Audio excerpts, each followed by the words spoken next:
اور ایک مشرکین کا گروہ تھا جو کہہ رہے تھے کہ ان کو بڑا مقبرہ بنا کے اور کوئی عبادت گاہ بنائی جائے۔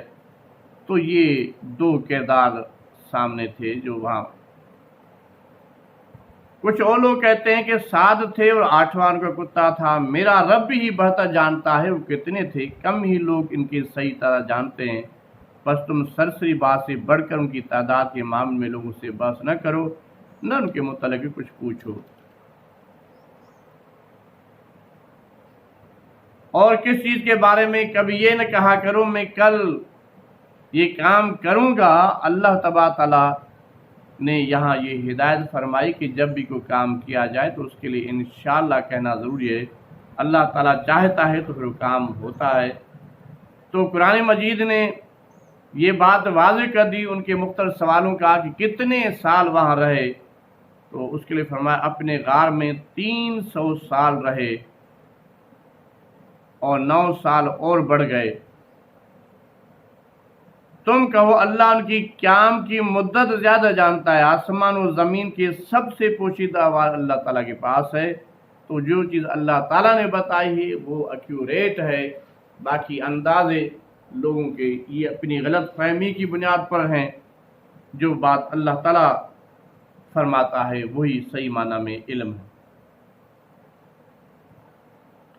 اے نبی کرم صلی اللہ علیہ وسلم، آپ کو جو وحی دی گئی ہے بس آپ جو کہ تم اس وحی کو ان تک پہنچا دیں۔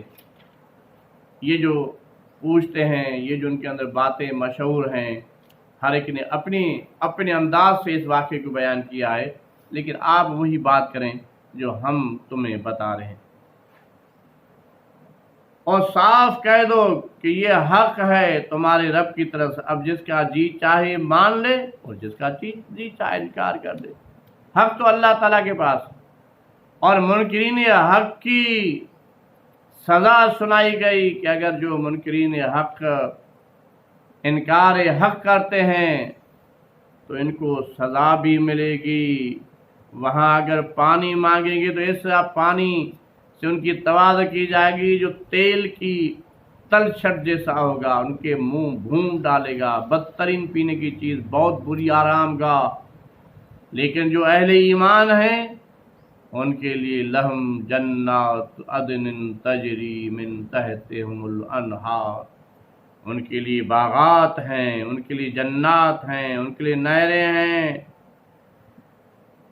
آپ صلی اللہ علیہ وسلم سے خطاب کرتے ہوئے فرمایا کہ ان کو سناؤ، وہ قصہ سناؤ، ایک غرور کرنے والے کا قصہ سناؤ کہ جس کے پاس باغات تھے اور مغرور تھا اور سمجھتا تھا کہ بس میں ہی میں ہوں، یہ میری دولت، یہ میرے باغات، یہ میرا ٹھاٹ، یہ میری آسائش، اور کسی کو اپنے جیسا نہیں سمجھتا تھا اسے، اور غرور و تکبر میں اللہ تعالیٰ کو بھول بیٹھا تھا۔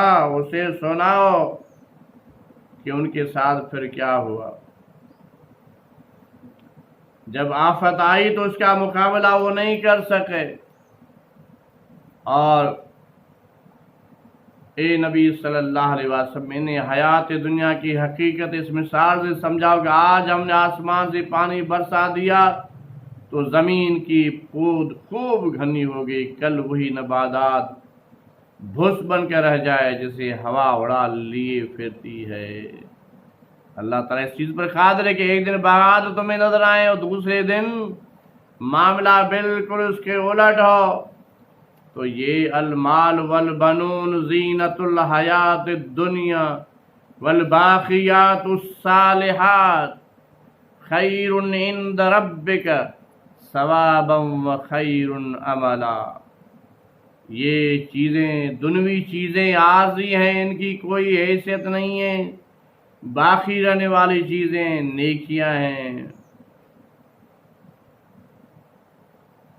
باقی چیزیں جو ہیں وہ کوئی حیثیت نہیں ہے۔ حیثیت کس چیز کی ہے؟ عمل صالح کی حیثیت ہے، حق کی حیثیت ہے، سچ کی حیثیت ہے، اللہ کی آیات کی حیثیت ہے۔ مجرمین اپنا کتاب سے ڈر رہے ہوں گے جب مجرمین کو کتاب دی جائے گی، کتاب مل جائے گی اور اس میں ہر چیز لکھی ہوگی، صغیرۃ ولا کبیرۃ الا احصاها، اور وہ ساری چیزیں دیکھ لیں گے، اپنا جو انہوں نے رب کے ساتھ ذرا ظلم کیا تھا اس ظلم کا نتیجہ وہ خود دیکھ لیں گے کہ آج جو ان کے ساتھ ہو رہا ہے وہ سب ان کی اپنی ہاتھ کی کمائی ہے۔ اور یاد کرو جب ہم نے ملائکہ سے کہا تھا کہ آدم کا سجدہ کرو، شیطان نے کہیں نہیں کیا، جو جن تھا جنوں میں سے تھا اطاعت سے نکل گیا، اور ظالم یہ ظالموں میں شامل ہو گیا، ظالم ہو گیا، حق سے تجاوز کر گیا۔ اور میں نے آسمان و زمین پیدا کرتے وقت ان کو نہیں بلایا، نہ خود ان کی اپنی تخلیق میں نے شریک کیا تھا۔ میرا یہ کام نہیں ہے گمراہ کرنے والوں کو اپنا مددگار بنایا کروں۔ کہ یہ لوگ جو گمراہی پھیلاتے ہیں، شرک پھیلاتے ہیں، دوسرے معبود بناتے ہیں، اللہ نے فرمایا کہ زمین و آسمان یہ جو کچھ میں نے پیدا کی اس میں کسی اور سے میں نے مدد نہیں لی، ان کو اپنے ساتھ نہیں ملایا، یہ میری اپنی قدرت ہے۔ اور اسی لیے ہم نے اس قرآن میں لوگوں کو طرح طرح سے سمجھایا، مگر انسان بڑا جھگڑالو واقع ہوا ہے۔ ہم نے انسان کو سمجھانے کی بڑی کوشش کی لیکن یہ بڑے ظالم ہیں۔ وَمَنْ أَظْلَمُ مِمَّنْ ذُكِرَ بِآيَاتِ رَبِّهِ وَأَعْرَضَ عَنْهَا وَنَسِيَ مَا قَدَّمَتْ يَدَاهُ إِنَّا جَعَلْنَا عَلَىٰ قُلُوبِهِمْ أَكِنَّةً أَن يَفْقَهُوهُ وفی آذانہم وقرا،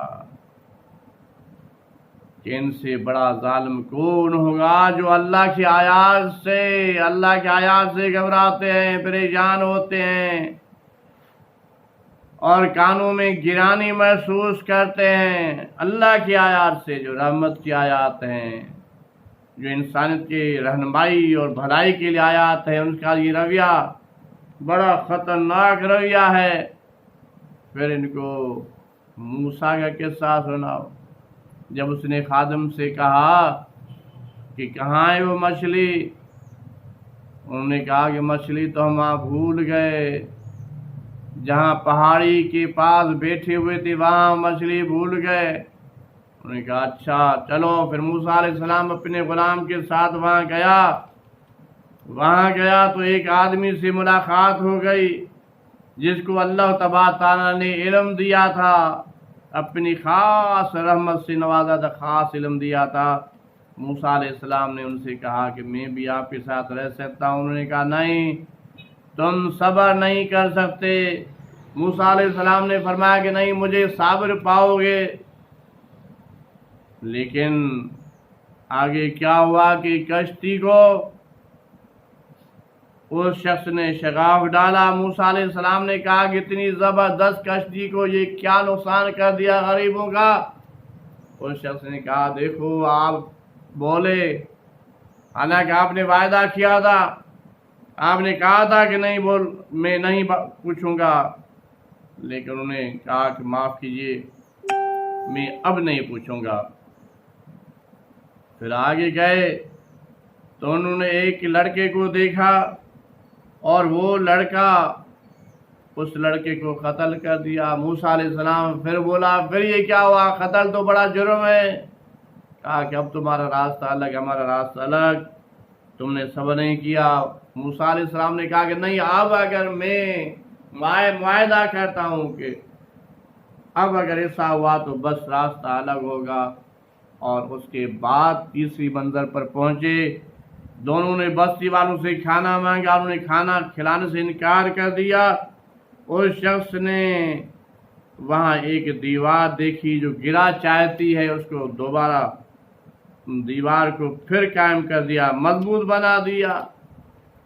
موسیٰ علیہ السلام نے کہا کہ اس کی مزدوری لے لیتے کہ کھانے پینے کا مسئلہ حل ہو جاتا، اور پھر ان کے آپ نے بغیر مزدوری کے دیوار بھی بنا دی۔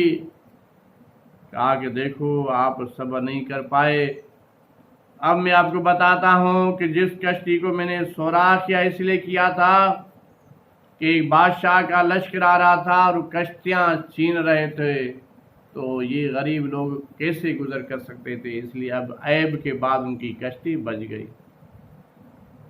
میں نے نابین کو، میں نے ایک لڑکے کو قتل کر دیا اس لیے کہ اس کے والدین ایمان والے تھے، یہ بڑا ہو کر ان کے بدنامی کا سبب بنتا۔ اور میں نے ایک دیوار تعمیر کی، اس لیے تعمیر کی کہ وہ 2 یتیم بچوں کا خزانہ تھا، اس کو محفوظ کر لیا کہ جب بڑے ہوں گے تو پھر اللہ تبارک تعالیٰ ان کو وہ سجائی دے گا کہ خزانوں کے کام آ جائے گا، ورنہ آج یہ نہ بناتا تو یہ خزانہ کچھ اور لوگ لے جاتے۔ قرآن نے فرمایا وَيَسْأَلُونَكَ عن ذی القرنین، پھر ذی القرنین کے متعلق پوچھتے ہیں، ان کو بتا دو تو ذی القرنین کو ہم نے اقتدار دیا تھا، بڑے وسائل دیے تھے، بڑی زبردست حکومت دی تھی، مغرب سے مشرق تک اس کی حکومت تھی۔ وہ مشرق میں بھی مغرب میں بھی وہاں پہنچ گیا جہاں سورج غروب ہوتا تھا، اور مشرق میں بھی وہاں پہنچا جہاں سورج طلوع ہوتا تھا۔ اور وہاں پھر ان کی ملاقات ایک ایسی قوم سے ہو گئے جو پریشان تھے، یاجوج ماجوج سے پریشان تھے۔ انہیں درخواست کی کہ ہمیں کوئی تحفظ دیا جائے۔ ذی القرنین نے ان سے کہا کہ میرے پاس بڑے وسائل ہیں، مزدوری تم کرو، سامان میرا ہوگا۔ یہ معاملہ طے پایا، ایک بڑی دیوار جس پہ لوہے کا اور شیشے کا، لوہا اور تانبا پگھلا کر وہ بنا دی گئی، ان کو محفوظ کر دیا گیا۔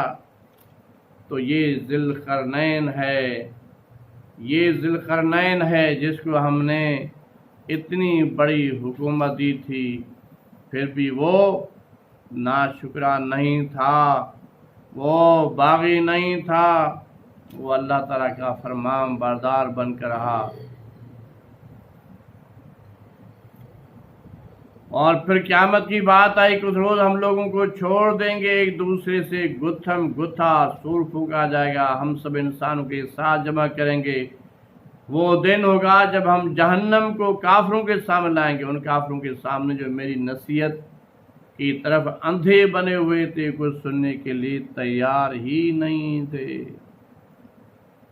قیامت کی جو مذاق اڑاتے تھے ان کے سامنے قیامت کو لایا جائے گا، آگ کو لے جایا جائے گا، جہنم کو لے جایا جائے گا کہ اب دیکھو، اور پھر تمہاری ضیافت اس جہنم میں تیار کر کے رکھی ہے۔ یہ نامراد لوگ ہیں، یہ نامراد لوگ ہیں جو دنیاوی زندگی میں جن کی ساری سعی اور جدوجہد راہ راست سے بھٹکنے میں رہی، یہ نامراد لوگ ہیں۔ اور بامراد اور ایمان والے بڑے خوش نصیب لوگ ہیں، ان کے لیے ان الذین آمنوا وعملوا الصالحات کانت لہم جنات الفردوس نزلا، ان کے لیے جنت الفردوس ہے، ان کا بڑا استقبال ہے، ان کی بڑی شان ہے، ان کی بڑی عزت ہے۔ اے نبی اکرم صلی اللہ علیہ وسلم نے بتا دیجئے، اعلان کر دیجئے، قل انما انا بشر مثلکم یوحی الی انما الہکم الہ واحد فمن کان یرجو لقاء ربہ فلیعمل عملا صالحا ولا یشرک بعبادۃ ربہ احدا۔ میں ان کو بتا دیجئے کہ میں ایک انسان ہوں تمہیں جیسا، میری طرف وحی کی جاتی ہے، تمہارے خدا بس ایک ہی خدا ہے۔ پورے سورت کا لب لباب بتا دیا گیا، دعوت کا سینٹرل آئیڈیا، سینٹرل پوائنٹ بتا دی گئی کہ ایک ہی خدا ہے۔ اپنے رب کی ملاقات امیدوار ہو، اسے چاہیے کہ نیک اعمال کرے۔ میں اپنے رب کے ساتھ کسی اور کو شریک نہیں کر سکتا، لا یشرک بعبادت ربہ احدا، اللہ تعالیٰ احد ہے، میں کسی کو شریک نہیں کر سکتا، آؤ میری اس دعوت پر لبیک کہو اور اللہ تبارک تعالیٰ کی جنت حاصل کر لو۔ وآخر دعوانا ان الحمد للہ رب العالمین۔